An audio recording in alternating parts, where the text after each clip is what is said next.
Salut, je suis votre sœur Rose de Souza. Ce matin, nous allons parler encore de la suite de la partie 1 concernant les femmes de foyer qui aiment toujours leur mari mais qui sentent les choses leur échapper. Je vais vous dire ce matin que il faut croire en Dieu, il faut garder la foi, il faut rester ferme sur tes positions. Quand ça ne va pas, quand il y a le trouble, le plus souvent on panique et on essaie d'expliquer à tout le monde, on essaie de pleurer, on essaie d'écouter tout le monde.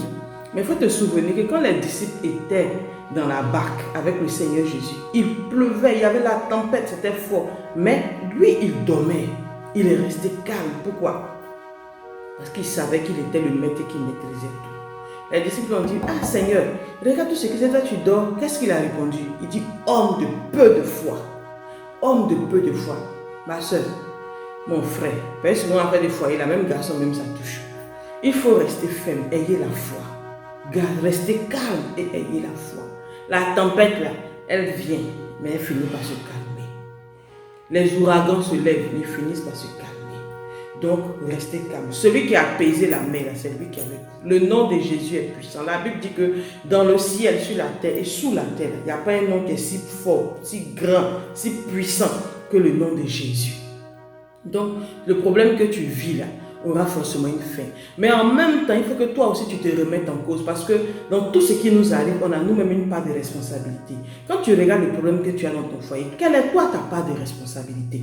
C'est selon ça que tu pourras peut-être améliorer les choses et puis avancer. Quelle est ta part de responsabilité? Est-ce que tu es une femme obéissante? Est-ce que tu es une femme qui compte sur Dieu? Parce que nous les femmes aussi, quand on va se marier là, du coup on met Dieu de côté et puis c'est le mari qui est tout pour nous. C'est le mari qui doit nous donner l'argent, c'est le mari qui doit faire comme ci, c'est le mari qui doit faire comme ça. Mais tu oublies que tu es la fille du Seigneur. Quand tu vas te marier, pas parce que tu allais te marier que Dieu n'a plus son mot à dire dans ta vie, il n'a plus rien à faire dans ta vie. Non, c'est lui qui doit te faire, c'est lui qui est ton enfant, c'est lui qui est ton père. Tu es ça, c'est lui Dieu qui est ta source. Ce n'est pas ton mari qui est ta source. Ton mari ne peut pas te donner le souffle de vie, ne peut pas te conserver le souffle de vie, mais Dieu peut le faire. Et puis, ce n'est pas parce que, regarde un peu l'enfant d'un président et d'un ministre qui va se marier. Mais elle allait se marier là, ça veut dire que son papa ne lui donne plus rien. Ça veut dire que ses parents ne s'occupent plus de lui, d'elle. Non. Ton papa doit toujours s'occuper de toi, même si tu allais te marier. Et c'est ça notre erreur. Quand nous on va dans la maison de quelqu'un d'autre, on coupe avec Dieu. Ma chérie, reviens. Commence à aimer Dieu que ton mari. Commence à aimer Dieu que tes enfants. Commence à aimer Dieu que l'argent. Si tu arrives à aimer Dieu que l'argent, tu arrives à aimer Dieu que ton mari, ton foyer sera sauvé. Arrête même de pleurer, de courir. Oublie même que tu as des problèmes. Concentre-toi un peu sur Dieu, sur ce que Dieu veut pour toi, ce que Dieu attend de toi. Prends le Saint-Esprit comme appui. Prends le Saint-Esprit comme ami. Fléchis genoux. Saint-Esprit, viens me conduire. Saint-Esprit, guide-moi. Saint-Esprit, montre-moi. Saint-Esprit, regarde. Saint-Esprit, regarde ce qui se passe. Ce que tu allais dire à ta camarade, dis-le au Saint-Esprit dans ta chambre, tranquillement. Et surtout, aie la foi qu'il est là. Aie la foi que Dieu t'écoute. Aie la foi que cette situation-là va changer. Il y a vu des gens qui ont juré sur tout ce qu'ils avaient de précieux, qui n'allaient plus jamais courir après une femme, n'allaient plus jamais coucher avec une femme. Mais vous savez quoi? Ces mêmes personnes sont retournées. Parce qu'elle a appuyé là, elle a pris la prière. Il y a vu des gens qui ont juré, qui ont fui des femmes, qui ont dénigré ces femmes-là, mais qui ont fini par retourner à cause de la prière. La prière est puissante. Faites confiance au Seigneur pour tous vos problèmes de foyer. Ne laissez pas n'importe qui entrer dans votre maison. Confiez votre foyer, les amis de vos maris, de vos enfants, vous-même vos amis là, au Seigneur. Que le Saint-Esprit soit le maître de ton foyer.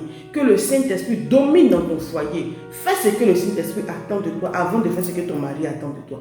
Mais au final, tu vas voir que les deux envies là sont les mêmes. C'est-à-dire que ce que le Saint-Esprit veut et ce que ton mari veut là, souvent se rejoignent. Donc obéis au Saint-Esprit et tu vas voir que tu seras une femme parfaite pour ton mari, une femme parfaite pour ton foyer, une maman, une bonne maman pour tes enfants. Quelle que soit la situation dans laquelle tu es, n'arrête pas de compter sur Dieu, n'arrête pas de compter sur le Saint-Esprit. Que Dieu vous donne la force, vous qui traversez ces moments difficiles, afin d'en sortir heureuse et joyeuse, victorieuse. Que la gloire revienne au Seigneur. Il ne change pas. Dans Malachie 4, verset 2, il dit, pour tous ceux qui craignent son nom, le soleil se lèvera. Pour tous ceux qui craignent son nom, le soleil se lèvera. Et j'aime tellement ce passage parce qu'il est vrai. À toi seul la gloire, Seigneur.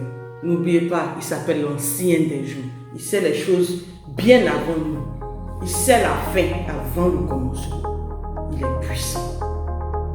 Bonne journée.